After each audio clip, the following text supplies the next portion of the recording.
శ్రీ గురుభ్యో నమః. శ్రీకృష్ణ పరబ్రహ్మణే నమః. అమ్మవారి స్వరూపాలు మీకు అందరికీ నమస్కారం అండి.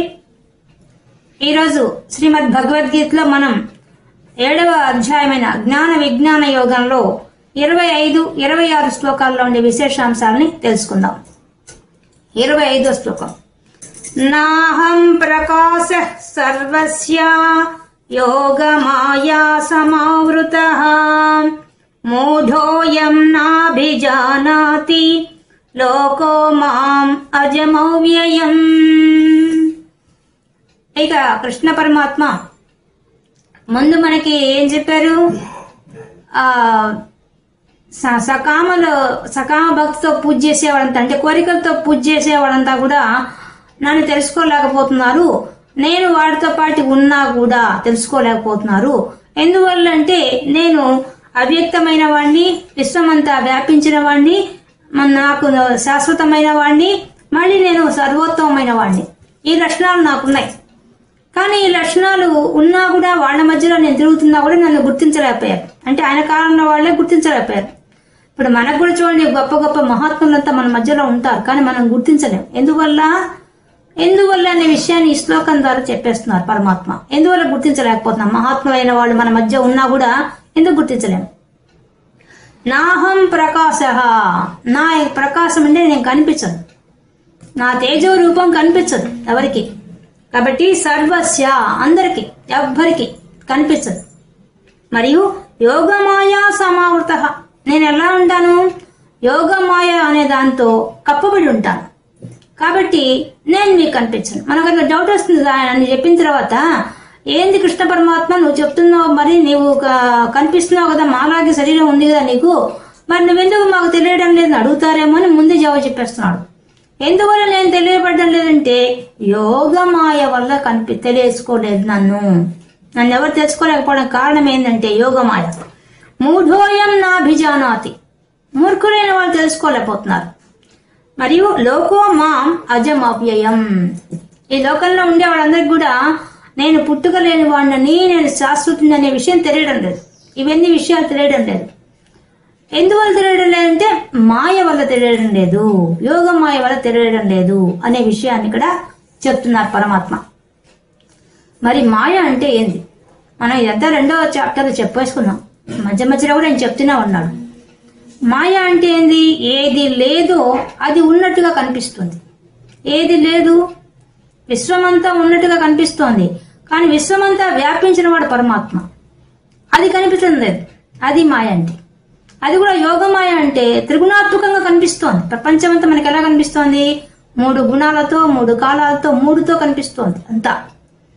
అదే త్రిపుర సుందరి, త్రివిక్రమ, ఆ రూపంలో కనిపిస్తోంది ఈ విశ్వమంతా కూడా. ఆ సౌందర్యం కనిపిస్తోంది, ఆ త్రిపుర సుందరి సౌందర్యం కనిపిస్తోంది, ఆ త్రివిక్రముడి యొక్క సౌందర్యం కనిపిస్తోంది విశ్వంలో. అదే మాయ, విష్ణు మాయ, వైష్ణవ మాయ, ఆ రూపంలో మనకు కనిపిస్తోంది. యోగమాయ అనేది త్రిగుణాత్మకమైంది. 3 గుణాలతో, సత్వగుణం, రజోగుణం, తమోగుణంతో కూర్చుంది. అదే మనకి ఇప్పటిదాకా పరమాత్మ చెప్పారు. 3 గుణాల గురించి చెప్పుకుంటూ వస్తున్నారు. ఈ 3 గుణాలనే మాయలో పడిపోయిందాం మనం. ఆ మాయ వల్ల మనకి కోరికలు, ఆ కోరికల వల్ల మళ్ళీ మనకు ద్వంద్వాలు, సుఖ దుఃఖాలు, రాగద్వేషాలు, ఇంకా అన్ని ద్వంద్వాలన్నీ అక్కడి నుంచి స్టార్ట్ అయిపోతాయి. కాబట్టి వీటన్నిటికీ మూలం త్రిగుణాలే. త్రిగుణాల నుంచి కోరికలు పుడుతున్నాయి. కాబట్టి ఆ మాయ, యోగమాయ అంటే త్రిగుణాత్మకమైంది. దానివల్ల సమావృత, ఆవరింపబడి ఉన్నాను, నేను కప్పబడి ఉన్నాను, అందరికీ కప్పబడి ఉన్నాను. అందువల్ల ఏమైపోతుంది? కానీ ఎవరు తెలుసుకోలేరు? మూఢులు తెలుసుకోలేరు. అంటే జ్ఞానులు తెలుసుకోగలరు, అది అక్కడ చెప్తుంది. జ్ఞానులు తొందరగా తెలుసుకోగలరు, మూఢులు తెలుసుకోలేరు. మూఢులంటే ఎవరు? మూఢులంటే ఎవరంటే శాస్త్ర జ్ఞానం తెలుసుకోలేని వాడు. వాళ్ళుగా తెలుసుకోడు, చదివి గురువులు చెప్పినా వినరు, వాళ్ళు మూర్ఖుడు. అంటే ఎవరినో వచ్చి చెప్పినా వినరు, వాళ్ళుగా తెలుసుకోరు, ప్రయత్నం చేయరన్నమాట. అలాంటి వాళ్ళు మూఢులు. వాళ్ళంతా తెలుసుకోలేకపోతున్నారు. కానీ జ్ఞానులు తెలుసుకుంటున్నారు. ఎలా తెలుసుకుంటున్నారు? వాళ్ళంతా జ్ఞానులకు ఎలా తెలిసింది ఆ విషయం అంటే ముందే చెప్పేశాడుగా, నా భక్తులైన వాళ్ళు తెలుసుకుంటారు. ఆయన భక్తులుగా ఆయన కనిపిస్తాడు. అంటే ఆయన్నే శరణు వేడుకోవాలి, ఆయన్నే ఆశ్రయించాలి, అప్పుడు తెలుసుకుంటారు. కాబట్టి జ్ఞానులకు తెలుస్తుంది, మూర్ఖులకు తెలియడు.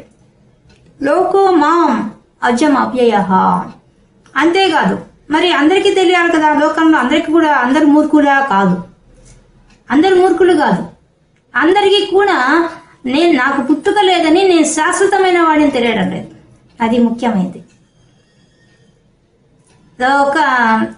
లోకయాత్రా విధాయిని అజ, ఆమె కూడా పుట్టుక లేదని చెప్పింది లలితా సహస్రనామం. ఆమె లోకయాత్ర అలా చేస్తుంది, పుట్టుక లేకుండా శాశ్వతమై చేస్తుంది. అలాగే ఇక్కడ కూడా పరమాత్మ చెప్తున్నారు, నేను శాశ్వతమైన వాడిని, నాకు పుట్టుక లేదు. పుట్టుక ఎందుకు వస్తుంది? అసలు కర్మ సిద్ధాంతం ప్రకారం పుట్టుకొస్తుంది. నువ్వు చేసిన కర్మలు బట్టి, నువ్వు చేసిన పాపం పుణ్యం బట్టి నీకు జన్మ వస్తుంటుంది. కానీ ఆయనకి అవేం లేవు, ఆయనకి అన్నిటికీ అతీతుడు, ఆయనకేం లేవు కదా. మరి ఎందుకు పుట్టుక ఎందుకు ఉంటుంది? అందరికీ పుట్టుక ఇచ్చేవాడికి ఆయనకి ఎందుకు పుట్టుకుంటుంది? ఉండదు కదా. అలాంటి వాడు మరి శాశ్వతమైన వాడు. కానీ నేను శాశ్వతమైన, ఇప్పుడు కృష్ణ పరమాత్మ శాశ్వతమైన వాడిని తెలియడం లేదు. ఆయనతో పాటే ఉన్నారు అందరూ. తెలుసుకున్న వాళ్ళు ఎవరు? గోపికలు తెలుసుకున్నారు. ఆయన భక్తులైన వాళ్ళందరూ తెలిసిపోయింది ఆ విషయం. అక్రూరుడు తెలుసుకున్నాడు, ఆయనతో పాటే ఉన్నాడు. ఉద్ధవుడు తెలుసుకున్నాడు, అందరూ తెలుసుకున్నారు. ఆయనతో అనుబంధం పెంచుకున్న ప్రతి భక్తుడు తెలుసుకున్నాడు. భక్తుడు కాని వాళ్ళకి తెలియడం లేదు. అది అసలు విషయం. లోకో అంటే లోకం చూడబడే ఈ లోకాలలో అంతా కూడా నేను శాశ్వతమైన వాడిని, నన్నే ఆశ్రయించాలనే విషయం తెలియడం లేదు. అందుకని సకామ భక్తులై కోరికలతో మిగతా దేవతలను ఆశ్రయిస్తున్నారు. నా అసలు రహస్యం తెలుసుకోలేకపోతున్నారు. తెలుసుకుంటే గాని నేను కనిపించను. ఇది ఎటువంటిది? ఎట్లా తెలుసుకుంటారు? జ్ఞానులు కూడా ఎలా తెలుసుకుంటున్నారు? వాళ్ళు మనలాంటి వాళ్లే కదా జ్ఞానులు కూడా, మనుషులు కూడా. వాళ్ళు ఎలా తెలుసుకుంటున్నారు? మనం తెలుసుకోలేకపోతున్నాం. ఇప్పుడు మనకి దక్షిణామూర్తి స్తోత్రంలో మనకి ఆదిశంకరాచార్యులు చెప్పేశారు ఆ విషయం. ఎలా చెప్పారు ఆయన? మాయావీవా. ఎలా తెలుసుకుంటారు వాళ్ళు? ఇప్పుడు మనం అందరం ఒక సినిమాకి వెళ్ళాం. సినిమా హాల్లో ఏం చేస్తాం? 3 గంటల సేపు కదలకుండా కూర్చొని సినిమా చూస్తాం. ఆ సినిమాలో ఎలా ఉంటుంది? వాళ్ళు అక్కడ ఉండే సినిమాలో ఉండే పాత్రలు బట్టి వాళ్ళు ఏడిస్తే మనం ఏడుస్తాం, వాళ్ళు నవ్వితే మనం నవ్వుతాం, వాళ్ళు ఉద్రేకపడితే మనం ఉద్రేకపడిపోతాం, అన్నింటికి మనం రియాక్ట్ అవుతుంటాం. కానీ అదే ఆ సినిమా హాల్లోకి ఆ సినిమా తీసే డైరెక్టరు ఎవరో చూడడానికి వచ్చారనుకోండి, వాళ్ళు ఎలా చూస్తారు? ఆ సినిమాని కళాత్మకంగా చూస్తారు. ఆ చేసిన డైరెక్టర్ యొక్క డైరెక్షన్ ఎలా ఉంది, ఆ పాత్రల్లో ఉండే యాక్టర్స్ ఎలా పనిచేస్తున్నారు అని వాడు ఆ విధంగా ఆలోచిస్తాడు. ఒక కవి పోతే కవిత్వం ఎలా ఉంది, సంభాషణ ఎలా ఉంది, కథనం ఎలా ఉంది అనే విషయం వాడు గమనిస్తాడు. ఒక మ్యూజిక్ డైరెక్టర్ చూడడానికి పోతే వాడు మ్యూజిక్ ఎలా ఉంది దాని గురించి చూసుకుంటాడు. ఆ మ్యూజిక్ ఎట్లా డైరెక్ట్ చేశారనే విషయం వాడు తెలుసుకుంటాడు. ఇలా రకరకాల యాంగిల్స్ చూస్తారు. కానీ డైరెక్టర్ చూసే విధానం వేరే, మిగతా అందరు చూసే విధానం వేరే. వాళ్ళకి తగినట్టుగా చూసుకుంటారు. ఒక్క డైరెక్టర్ మాత్రం మొత్తం A to Z ఎలా జరుగుతోంది, ఈ సినిమా నిర్మాణ దగ్గర నుంచి ఎక్కడ ఈచ్ అండ్ ఎవరి బిట్లో ఎలా చేశారని తెలుసుకుంటాడు. అలాగే ఒక గారడి వాడు విద్యను ప్రదర్శిస్తున్నప్పుడు వాడు అదే గారడి విద్య వాడు చేసేవన్నీ కనికట్టి విద్యలు చేస్తుంటాడు. మహా అద్భుతంగా చేస్తుంటాడు. చేతులతోనే అన్ని ఆడుతుంటాడు, కింద పడకుండా ఆడతాడు, మన వర్షం సృష్టిస్తాడు, ఒకటి డబ్బా తీసి దాంట్లోంచి పావురాడు సృష్టిస్తాడు, అన్ని సృష్టిస్తాడు. కానీ అవన్నీ నిజమా? కావు. అవంతా మనం చూసి పొంగిపోయి చూస్తుంటాం ఆశ్చర్యంగా, ఇదేంది ఇలా ఉంది, అబ్బా అబ్బా ఏం బాగుంది అని చూస్తుంటాం. కానీ అదే ఆ మ్యాజిక్ తెలిసిన వాడు అక్కడికి వచ్చి కూర్చుంటే వాడు ఎలా చూస్తాడు? వాడు చూసే చూపు ఎలా ఉంటుంది? వాడు జ్ఞాని. వాడు ఎలా చూస్తాడు? మ్యాజిక్ వాడు చేసే విధానం ఎంత గొప్పగా ఉందని ఆలోచిస్తాడు. అంటే ఆ మ్యాజిక్ తెలిసినవాడు. అలాగే భగవంతుడి యొక్క మాయ తెలుసుకున్నవాడు అయితే ఉంటాడో వాడు కనుక్కుంటాడు. వాడు మూర్ఖుడు కాదు, వాడు జ్ఞాని. జ్ఞాని అనేవాడు తెలుసుకుంటాడు ఆ భగవంతుడి యొక్క లీలా విలాసం ఎలా ఉంది ప్రపంచంలో. మాయావిలాగా పనిచేస్తున్నాడు ఈ భగవంతుడు అనే విషయం తెలుసుకొని ఆ మాయ దగ్గర తెలుసుకొని ముందుకు వెళ్ళిపోతాడు జ్ఞాని. కానీ మూర్ఖుడైన వాడు, మూర్ఖులంతా కూడా సినిమా చూసి ఏ విధంగా అయితే ఆ సినిమాలో ఉండే పాత్రలు బట్టి తమ యొక్క మనసును ప్రభావితం చేసుకుంటారో అలాగా ప్రపంచ విషయాల్లో అంతా కూడా అజ్ఞాని అయిన వాడు అలా విజృంభిస్తాడు. కాబట్టి ఈ జ్ఞానం తెలియనందువల్లనే ఇలా ప్రవర్తిస్తున్నారు అందరూ. నన్ను ఎందుకు తెలుసుకోలేకపోతున్నా అంటే కారణం మాయ అడ్డు రావడం. అదే మనకు అమ్మవారి గురించి కూడా చెప్తారు. నవ ఆవరణలు, ఆవరణ అంటే కప్పడం. 9 ఆవరణతో అమ్మవారు కప్పబడ్డారు. మధ్యలో బిందు రూపంలో శివశక్తులు కూర్చో ఉంటే ఆ ఆవరణలన్నీ వచ్చి కప్పేస్తున్నాయి. కప్పడం వల్లే మనం అమ్మవారిని పట్టుకోలేకపోతున్నాం. అది అసలు విషయం. అలాగే మనకు సూర్యుడికి పైన మబ్బు అడ్డం వస్తుంది, సూర్యుడు కనిపించకుండా కొద్దిసేపు. కానీ అంత మాత్రం చేత ఈ యోగమాయ అనేది భగవంతుడిని ఏం చేయదు. ఆయన చెప్తున్నాడు, నేను యోగమాయ చేత కప్పబడ్డానంటే ఆయన మాత్రం మాయలో లేడు. కాబట్టి ఇప్పుడు ఒక సూర్య భగవానుడికి మబ్బు అడ్డం వచ్చింది కానీ ఆ మబ్బులో ఉండే తడి ఆ సూర్య భగవాన్ని ఏం తడపలేదు. అంటే ఆయనకేం కాదు ఆ మాయ, మనకు మాత్రమే ఆ మాయ అడ్డం వస్తుంది. ఆ సూర్య భగవానుడు కనిపించకుండా మన కంటికే ఆ మబ్బు అడ్డం వస్తుంది తప్ప సూర్యుడికేం నష్టం లేదు. సూర్యుడికి ఏం కప్పబడి ఉండడు, మనం కప్పబడుతున్నాం మాయ చేత. దాన్ని మన ఆదిశంకరాచార్యులు అవిద్యానామంతః తిమిర మిహిర ద్వీప నగరీ జడానాం చైతన్య స్తబక మకరంద శృతి ఝరీ అని చెప్పేశాడు. ఆ విద్యను తొలగించే శక్తి ఎవరికుంది? ఆ పరంజ్యోతికే ఉంది, ఆ స్వరూపానికే ఉంది, ఇంకెవరికి లేదు. కాబట్టి ఆయన అవిద్యను తొలగించమని అడుగుతున్నాడు ఆ శ్లోకం ద్వారా. అవిద్యకు అడ్డం వస్తుంది మనకి. ఇప్పుడు మాయ అంటే అవిద్య. ఏది విశ్వమంతా వ్యాపించి ఉందో అది తెలుసుకోలేకపోవడమే అవిద్య. అది ఎక్కడో ఉందా? మనలోనే ఉంది. మనలో ఉందని మనం చూడలేకపోతున్నాం. దానికి కారణం ఏంది? అవిద్యే కారణం. ఆ మాయ అడ్డం వస్తుంది, ఆ నేను అనే ఒక మాయ అడ్డం వస్తుంది. ఆ తెర తీస్తే తప్ప మనకు కనిపించాడు భగవంతుడు.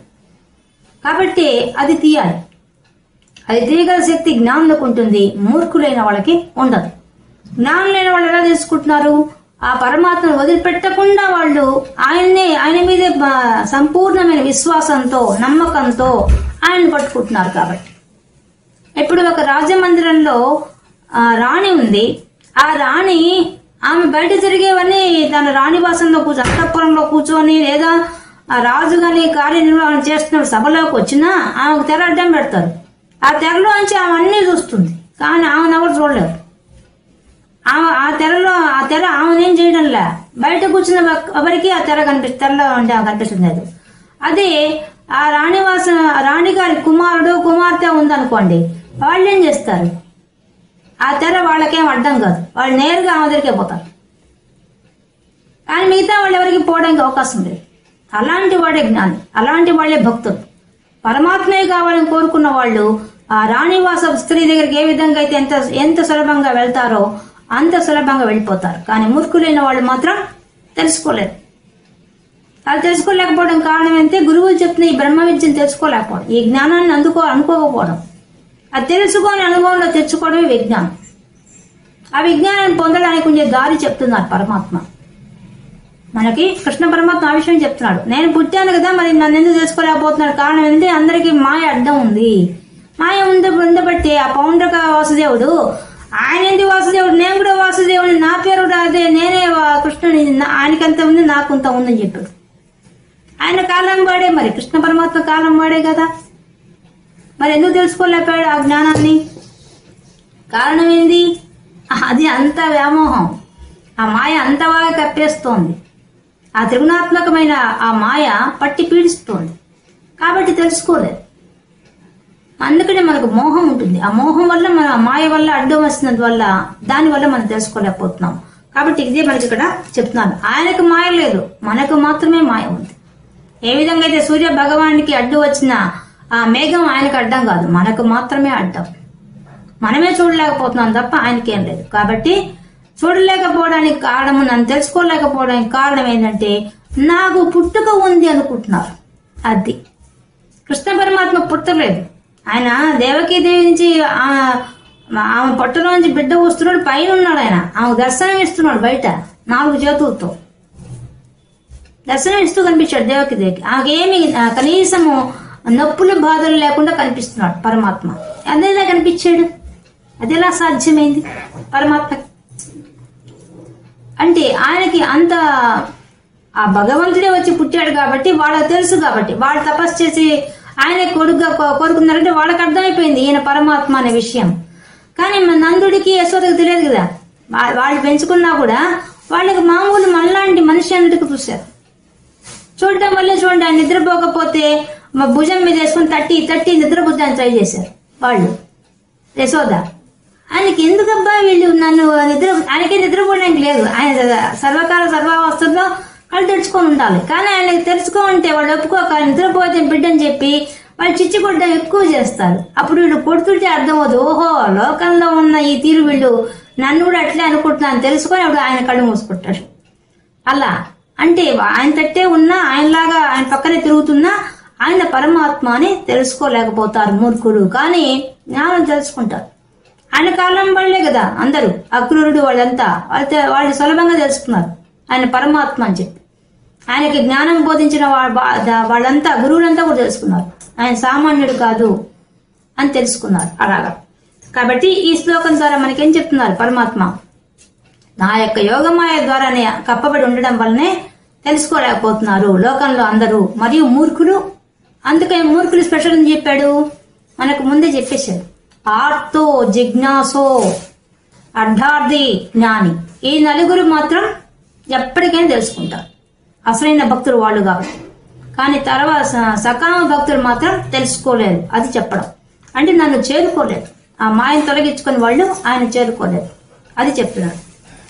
ఇంక 26వ శ్లోకం.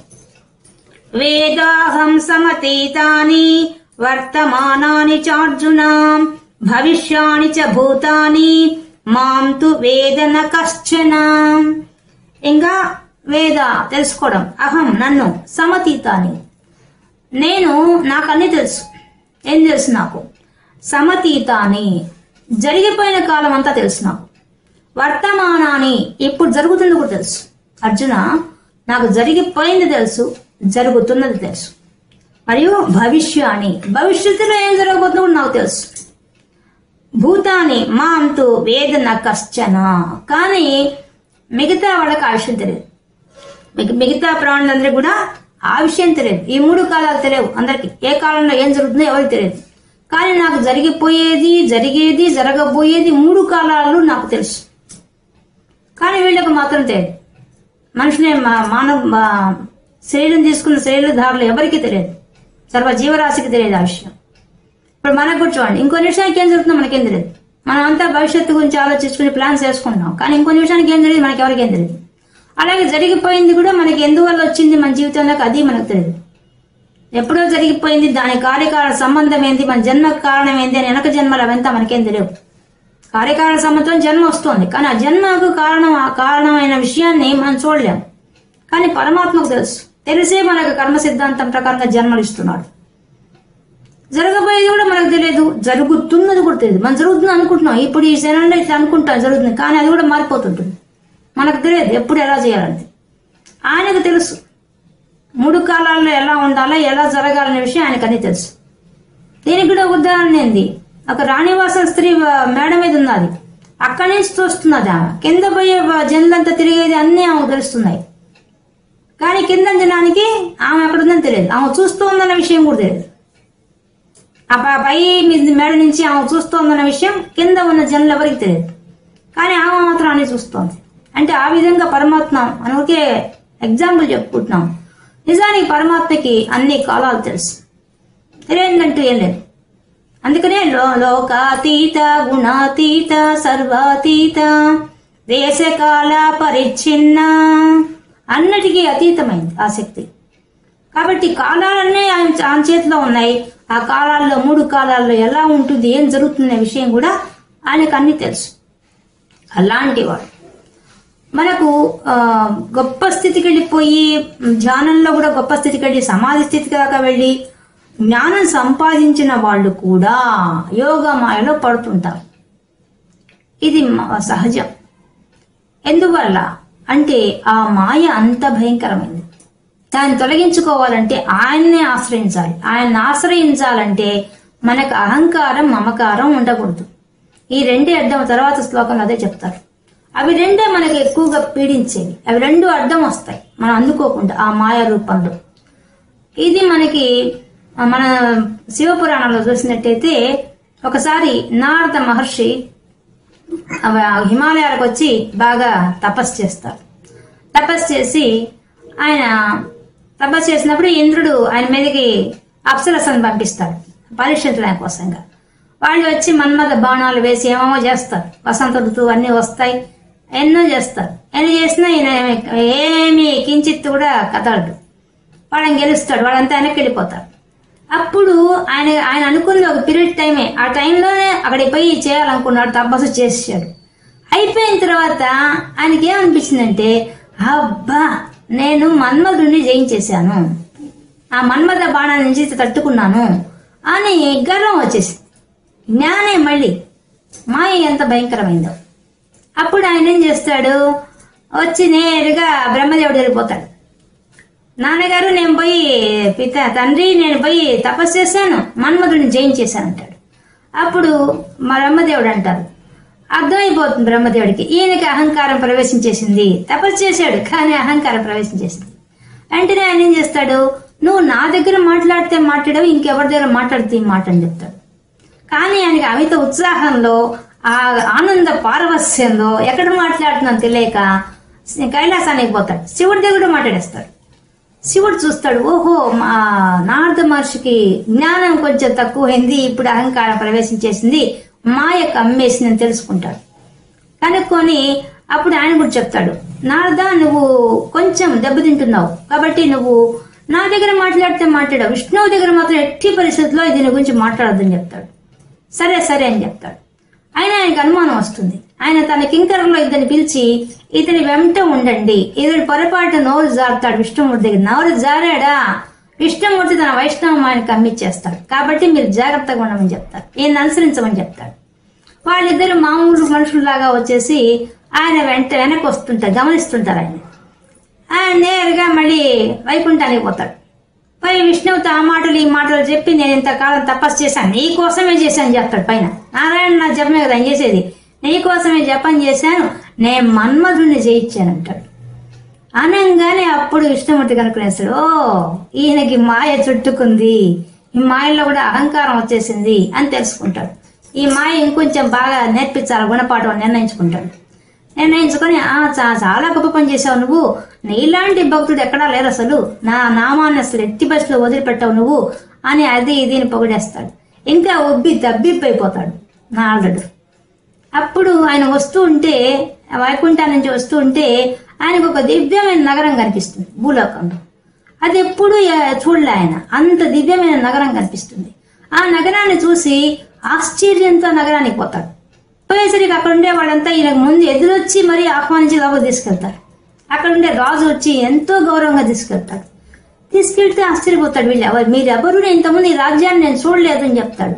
అయ్యో మీరు చూడకపోవడం ఏంది, ఇప్పటికి ఎన్నిసార్లు వచ్చారు మా దగ్గరికి అని చెప్పి, నా పేరు రత్నాకరుడు, అయ్యో నా రాజ్యానికి ఎన్నిసార్లు వచ్చారు, మీరు మర్చిపోయారా, మీరు మాకు అందమైన అమ్మాయి ఉన్నది, మీరు చెప్పాలి, మా అమ్మాయికి ఎప్పుడు పెళ్లి అవుతుందో చెప్పాలి మీరు అని చెప్తాడు.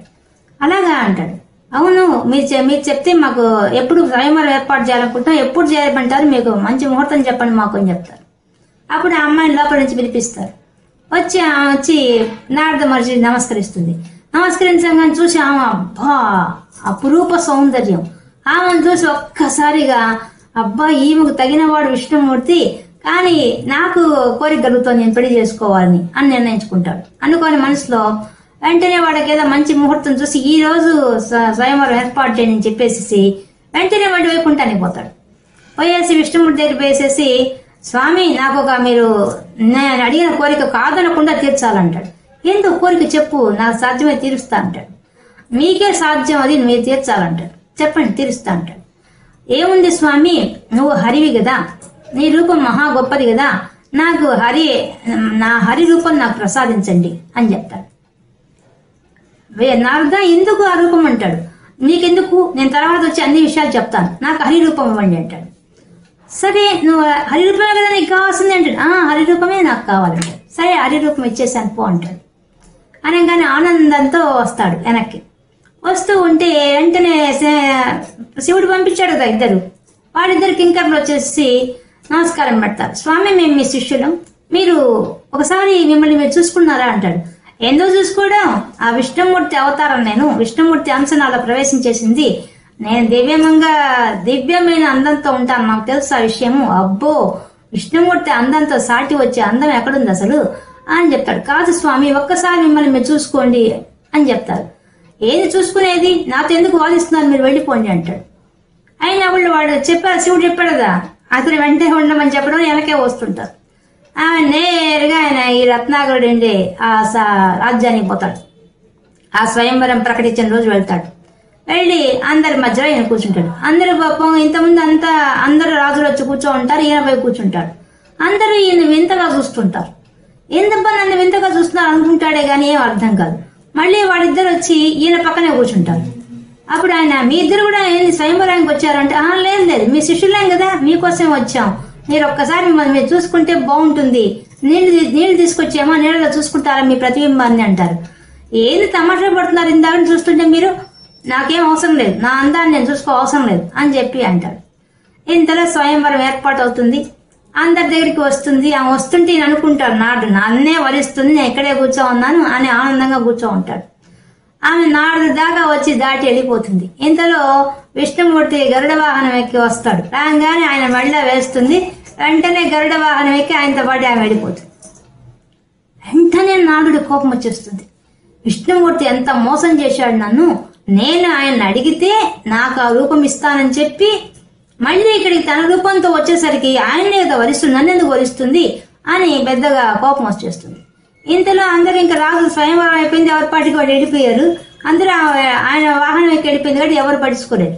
ఈయన మాత్రం ఆక్రోశంతో ఆ రాజును అడిగాడు, నేను విష్ణుమూర్తి అంత అందంగా ఉన్నా, నీ కూతురు నన్ను వరించలేదు అని చెప్పి పక్కన ఉన్న వాళ్ళు, స్వామి ఒక్కసారి మీ ముఖం చూసుకోండి అని బతిమలాడతారు అని చెప్పి వాళ్ళు అప్పుడు పోయి నీళ్లు తీసుకొచ్చి చూపిస్తారు. ఆ నీళ్లలో ముఖం చూడంగానే అద్రిపోతాడు. ఎందువల్ల ఆయన ముఖం కోతి ముఖం ఉంటుంది. అప్పుడు ఈయన నా ముఖం కోతి ముఖం ఉంది అనుకుంటాడు. అనుకొని వెంటనే ఎందువల్ల ఇలా వచ్చిందంటే వాళ్ళిద్దరు చెప్తారు, ఇది చెప్తున్నాం మేము, ఇందాక నువ్వు వినిపించుకోవడం లేదు, ఇందాక ఒకసారి మీ ముఖం చూసుకోండి వినిపించుకోవడం లేదు, మీరు మీ ముఖం కోతి ముఖం వచ్చింది, అది చెప్తామని మీకు ఇందాక చెప్తున్నాం, మీరు వినిపించుకోవడం లేదు, ఇంకా అందుకోసం ఎక్కడే కూర్చో ఉన్నాం అని చెప్తారు. వెంటనే కోపం వస్తుంది నారదుడికి. నేరుగా వైకుంఠానికి వెళ్ళిపోతాడు. వెళ్ళిపోయేసి ఆ విష్ణుమూర్తిని అడుగుతాడు, ఎందుకు నాకు ఇలాగా కోతి ముఖం ఇచ్చావని చెప్పి. నారదా తొందరపడబాక, నిన్ను అడిగా నేను, హరిముఖమే కావాలా నీకంటే అవును అన్నావు, హరి రూపమే కావాలంటే కావాలి అన్నావు. నేను హరిముఖం అని అడిగాను, నువ్వు హరిముఖమే అన్నావు, హరి అంటే కోతి కదా, కోతి ముఖమే అడిగా నేను ఇచ్చానంటాడు. అప్పుడు అర్థం అవుతుంది ఆయనకి. ఆయన పక్కన ఆమెను చూస్తాడు, ఆ సాక్షాత్తు లక్ష్మీదేవి. అప్పుడు ఆ మైకం దిగుతుంది ఆయనకి. నేను మన్మధుడిని జయించానని ఎంత పొగురుగా చెప్పాను విష్ణుమూర్తికే వచ్చి, కానీ సాక్షాత్తు అమ్మవారిని వరించాను, ఎంత మోహం ఉంది నాలో, ఎంత మాయ నాకు చుట్టుకుంది, నేను పడిపోయాను మాయలో అని తెలుసుకుంటాడు. తెలుసుకొని అప్పుడు విష్ణుమూర్తి పాదాల మీద, అమ్మవారి పాదాల మీద పెట్టి క్షమాపణ కోరుకుంటాడు. మరి ఆ రత్నాకరుడు ఎవరు, ఆ రాజ్యం ఎవరంటే, రత్నాకరుడు అంటే ఎవరయ్యా, సముద్రుడయ్యా, సముద్రంలోంచి వచ్చిందే కదా అమ్మవారు అని చెప్తారు. అంతే. ఆ విష్ణుమూర్తి పాదాలు పట్టుకొని, స్వామి ఈ మాయను నేను తొలగించుకోలేని విషయం నాకు అర్థమైంది, నువ్వే తొలగించు, నిన్ను ఆశ్రయిస్తున్నాను, నాకు అహంకారం మళ్ళీ ప్రవేశించేసింది కాబట్టి ఈ మాయను నువ్వే తొలగించు స్వామి అని పాదాలను పడతాడు. నారదా, నేను నా నామస్మరణ నిత్యం చేయడం వల్లే నీకు ఇంతటి అవకాశం ఉన్నా నేను ఇచ్చాను, కానీ మూర్ఖులైన వాళ్ళకి ఇటువంటి భాగ్యం కూడా ఉండదు. నువ్వు జ్ఞానివి కాబట్టి ఇది సాధించగలిగావు, తెలుసుకోగలిగావు తొందరగానే, కాబట్టి ఈ మాయ నీకు తొలగిపోతుందని చెప్తాడు. ఇలాగా మాయా ప్రభావం అంత ఘోరంగా ఉంటుంది. కాబట్టి ఆ పరమాత్మని ఆశ్రయించిన వాళ్ళకి మాత్రం అది ఏం చేయదు, ఆ మాయ తొలగిపోతుంది, తొందరగా తొలగిపోతుంది. ఎలా? ప్రపంచమంతా వ్యాపించిన వాడు పరమాత్మ అనే సత్యం మనకు తెలిసిన తర్వాత విశ్వమంతా వ్యాపించిన వాడికి పుట్టుకేముంటుంది? శాశ్వతమైన వాడు ఆయన తెలిసిపోయింది కదా. తెలిసిపోయి మనము అనుక్షణము మన ప్రకృతిలో ఏది చూసినా నమస్కరిస్తూ భగవత్ స్వరూపమే అంతా అని తెలుసుకుంటూ పోతే, ఎవరిని చూసినా భగవత్ స్వరూపంగా, ఏది చూసినా భగవత్ స్వరూపంగా భావించుకుంటూ పోతే ఎప్పటికైనా ఈ జ్ఞానం అనేది విజ్ఞానం రూపంలో మనకు అనుభవంలోకి వస్తుంది అనే విషయాన్ని మనకు పరమాత్మ ఈ 2 శ్లోకాల ద్వారా మూర్ఖులకు మాత్రం సాధ్యం కాదు. 3 కాలాలకు అతీతమైన శక్తిని నేను, 3 కాలాలను చూడగల శక్తి గలవాడు నేనేను, ఎవరైతే ఆయన జ్ఞానం తెలుసుకుంటారో వాళ్ళకు కూడా ఈ మూడు కాలాలు తెలిసిపోతాయి. ఇప్పుడు మనం చూస్తున్నాం ఆది శంకరాచార్యుడికి కానీ రమణ మహర్షికి కానీ వాళ్ళ కాలాల్లో జరిగే ప్రతిదీ జరిగిపోయింది, జరగబోయేది, జరుగుతున్నది అన్ని తెలుసు వాళ్ళకి ఎలా తెలిసింది?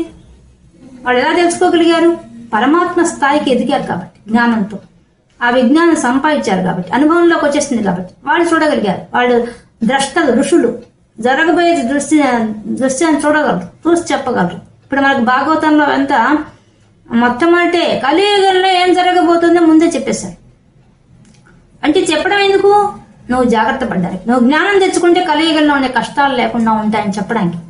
అంత గొప్పగా ఆలోచించి మన ఋషులైన వాళ్ళు అంతా దర్శించి మనకు అందించేశారు. కాబట్టి మనం ఆ దర్శన భాగ్యంతో ఆ ఋషుల యొక్క వాళ్ళు ఇచ్చిన జ్ఞానాన్ని అందుకొని మనం పోవాలి.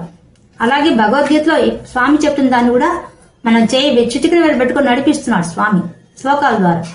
ఆయన చెప్తున్న జ్ఞానాన్ని అందుకోనైనా కనీసం మనం ప్రయత్నం చేస్తే త్రిగుణాలకు అతీతంగా వెళ్ళడానికి, అహంకార మమకారాలు జయించడానికి, ద్వంద్వాతీతానికి పోతేనే మనం పరమాత్మ రూపాన్ని అందుకోగలుగుతాం, ఆ తత్వాన్ని అందుకోగలుగుతాం. కాబట్టి ఆ విషయాన్ని మనకి ఇక్కడ ఆవిష్కరిస్తున్నారు. మూర్ఖులైన వాళ్ళు తెలుసుకోలేరు అనే విషయాన్ని కూడా పరమాత్మ ప్రతిపాదిస్తున్నారు. ఈ రోజు మనం శ్రీమద్ భగవద్గీతలో 7వ అధ్యాయమైన జ్ఞాన విజ్ఞాన యోగంలో 25, 26 శ్లోకాల్లో ఉండే విశేషాంశాలు తెలుసుకున్నాం. కృష్ణార్పణం.